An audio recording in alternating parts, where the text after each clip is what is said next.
Penguin Random House Audio presents The War for Gloria by Atticus Lish.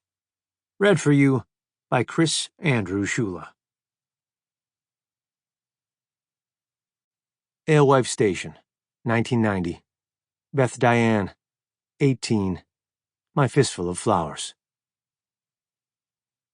In memory of Barbara Lee Works. 1. Woman, Earth, Sun, and Richard Feynman. You never think about nerves and breathing. You take breathing for granted. You take the nerves under your skin, or under the skin of another animal, for granted. His mother loved him. Gloria said, "You make me laugh." He had a sense of humor about their lives, apparently. She was a single mother, and he helped her collect her library off the streets of Boston, and never complained about it. They went through crates of books together, and shared what they found. Her boy was never bored, even living in her car. She came from Springfield, which she called her shitty little city. She had come to Boston to go to college. She wanted to stand on the shoulders of Germaine Greer, the author of Sex and Destiny. She gave birth to Corey at Mass General, during what should have been her final year of college. She crashed in Cleveland Circle, Jamaica Plain, Mission Hill. Just her and her son, and her ever-changing roommates. For a time, they stayed at a triple-decker house in Dorchester, and he went to a school where a good half the other kids were from the Cape Verde Islands. Corey showed his mom the islands on the map, Boa Vista and Santiago off the coast of Senegal, telling her that he'd be sailing here someday when he grew up and went to sea. He learned about the concept of a vessel from living in his mother's car. He had fastened on the concept early. Maybe it was always in his head. One of the basic concepts he was born with. Woman, Earth, Sun, Boat. Her full name was Gloria Goltz. In his mind, she was always a bright blonde. He saw her as having a glass jaw that she kept putting up, and it kept getting cracked. But when it came to him, she was stalwart. Once she took him to a KFC, and the manager didn't want to give her another biscuit with her order. But she demanded it because Corey loved biscuits. He had read that sailors ate hardtack and salt pork. And the manager, with his thin arms and striped shirt, relented.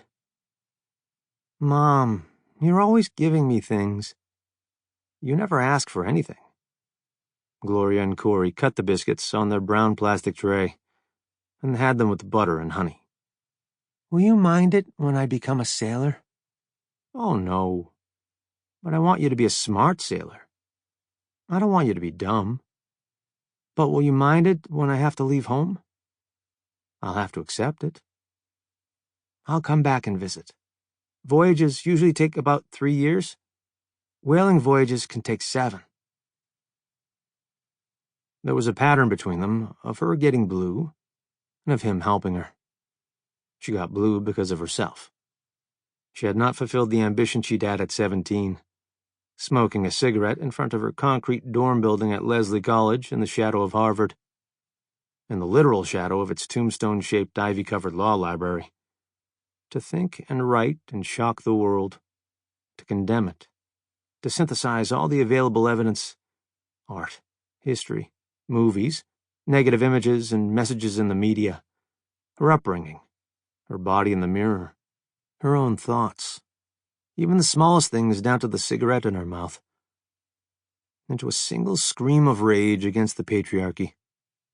Instead, she'd been a waitress, a barmaid taking bottles off a counter after the bar was closed, and the band was unplugging its amps, and it was too late to do anything but sleep the next day away.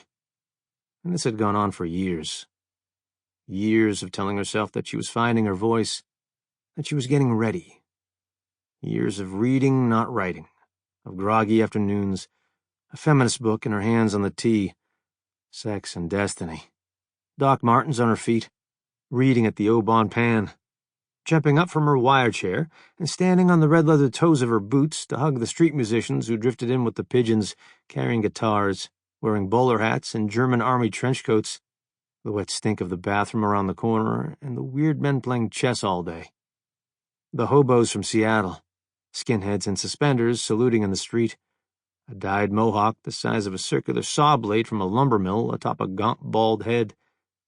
Kids from the wealthy towns of Concord and Lexington, exploring new identities as bitter waifs. At night, a wolf pack of multiracial youths from Dorchester. One a white boy wearing a shirt saying, "That funky Cypress Hill shit," there to sell drugs. Her skinny legs. She had dropped out of school. She had hung out in the pit at Harvard Square, sitting cross-legged in striped tights on the granite wall, her eyes mascaraed, her mouth painted black, debating with her fellow anarchists, giving the finger to the square. The bank, the bricks, the co-op, the clock, the privilege and hypocrisy. The scream of rage was at herself. So sometimes as the years passed, she'd look at herself and the weight of the time, and the evidence of who she was would hit her, and she'd get high and ask, "Will it ever be okay?" And for some reason her son would tell her, "Hey, Mom, don't be sad. You're great. You're greater than you know." Gloria didn't just gather things. She left them behind, too. She couldn't keep things as they moved. They lost his toys, his clothes. She cared more than he did, because of the stupid money. She did a self-portrait when she was painting and left it in a closet in Jamaica Plain. Poems, too. On the white wall of a room in a house that someone else was renting, she had written in paint, "Forgive. This is the unimpeachable voice of God. Let your seeing and your listening come from total self." She had lost and gained, an exchange with the city, a coming and a going. The word was many. Jobs, roommates, beds, ideas. So many, it took a historian to remember. Each year was a miniature history enforcing non-attachment and surprise. Her obsessions and searches for solutions lasted a while and burned out. And they were legion, too. And then she returned to them like she might return to a used record store in Alston.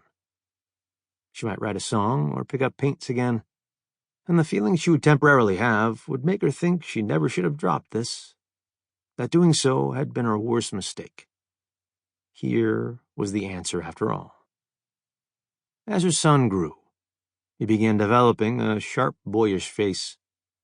To her, it evoked a primitive axe head, chipped from flint by, say, the Algonquin Indians. He had a small, round, aerodynamic cranium, like a cheetah. The front of his face, his nose, maxilla, sinuses, jaw, projected forward like a canine skull. What an anthropologist would call prognathous. His blonde hair grew in a short, tight cap on his head, like Julius Caesar or Eminem. And he had freckles. Here was her poem, she thought. How had she forgotten? She was already a thin woman, as if she had already had the fundamental things taken away from her, like food or love when she'd needed it. But that was how she chose to eat. She was vegan. She gave the usual double-headed reason. It was healthier for her, / better for the planet. Cattle ranching destroys the forests, pollutes the rivers, adds to the greenhouse effect. Her cool blue world of wind, air, forest was in retreat from the hot, red, screaming, dying, blood-reeking slaughter world. Was she afraid of her father's anger, or his body? Or was it her hatred of her own blood and meat that was at the heart of it? That drop of blood on the bathroom floor? Or it could have been genetic. She was flat-chested and narrow-shouldered, built for yoga. Yoga, she knew, was an Indo-European word that meant to yoke the body and the spirit together by means of the breath. The breath contained the energy called prana. The prana circulated through the body like an ocean current. The circling of the prana current made the body healthy, just as the circling of the ocean currents made the planet. Sample complete. Ready to continue?